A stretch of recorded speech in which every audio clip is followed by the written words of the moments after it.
Assalamualaikum warahmatullahi wabarakatuh. Perkenalkan, nama saya Fadila dengan NIM 22030303028. Saya dari kelas HES 5B, Program Studi Hukum Ekonomi Syariah, Fakultas Syariah.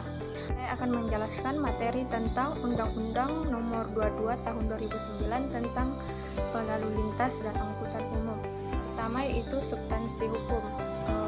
Tujuannya, aturan lalu lintas di Indonesia yang tercantum dalam Undang-Undang Nomor 22 Tahun 2009 tentang lalu lintas dan angkutan jalan sebenarnya bertujuan untuk menciptakan tata cara berkendara yang aman, tertib, dan efisien.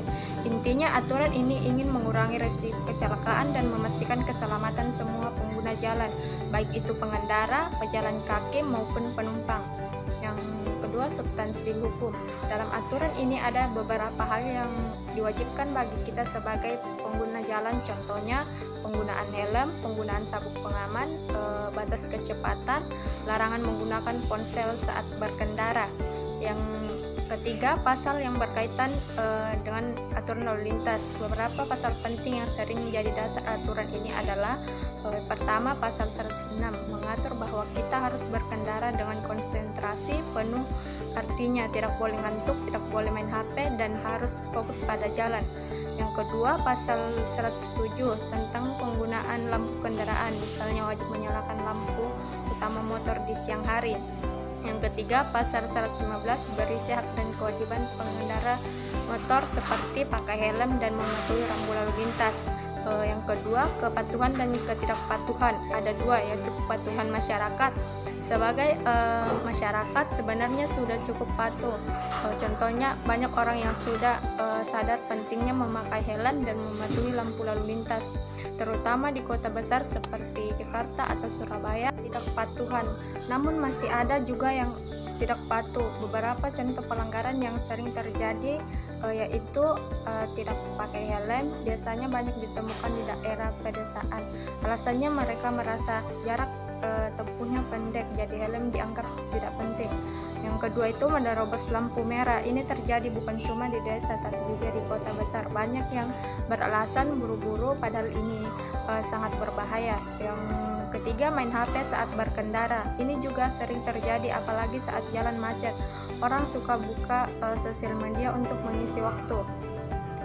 Yang ketiga, pola yang teramati.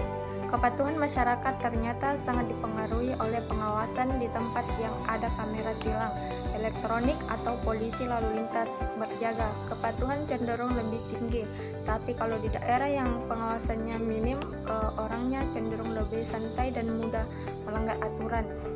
Yang ketiga, alasan kepatuhan. Pertama itu ada kesadaran hukum. Beberapa orang patuh karena memang sadar akan pentingnya keselamatan mereka, tahu kalau aturan ini dibuat untuk melindungi diri sendiri dan orang lain. Misalnya seorang ibu yang selalu memastikan anaknya pakai helm sebelum naik motor. Selanjutnya, ketakutan sanksi. Ketakutan terhadap denda atau hukuman juga jadi alasan banyak orang mematuhi aturan. Apalagi sekarang denda tilang bisa langsung masuk ke sistem. Jadi banyak orang memilih patuh supaya tidak repot membayar denda. Selanjutnya, tekanan sosial. Kadang pengaruh teman atau keluarga juga bisa bikin orang lebih patuh. Misalnya kalau teman kita selalu pakai helm, kita pun akan merasa aneh kalau tidak memakai helm.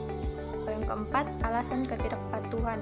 Yang pertama, ketidakpatuhan. Di beberapa tempat, orang-orang mungkin tidak tahu bahwa aturan tertentu ini berlaku. Contohnya di pedesaan, masih banyak orang yang tidak sadar kalau helm itu wajib meskipun jaraknya dekat. Yang kedua, ketidaksengajaan. Ada juga pelanggaran yang terjadi karena fasilitas kurang memadai, misalnya lampu lalu lintas yang mati, jalan rusak, aturan rambu-rambu yang tidak jelas, akibat orang bingung dan akhirnya melanggar. Yang ketiga, kurangnya penegakan hukum di daerah yang jarang ada polisi atau tilang elektronik. Pelanggaran lebih sering terjadi. Yang keempat, faktor budaya. Beberapa pelanggaran juga terjadi karena budaya atau kebiasaan. Contohnya anggapan bahwa tidak memakai helm itu tidak masalah kalau jaraknya dekat, atau kebiasaan saling mengampuni pelanggaran kecil ini di jalan. 5. Kultur hukum masyarakat. Pengaruh budaya. Budaya masyarakat sangat mempengaruhi bagaimana mereka mematuhi aturan lalu lintas. Di kota-kota besar, keselamatan dan pengawasan ketat telah membentuk budaya disiplin, tapi di daerah pedesaan budaya keterbatasan sering jadi alasan ketidakpatuhan. Misalnya banyak yang tidak pakai helm karena mereka tidak punya helm yang layak. Selanjutnya, norma sosial.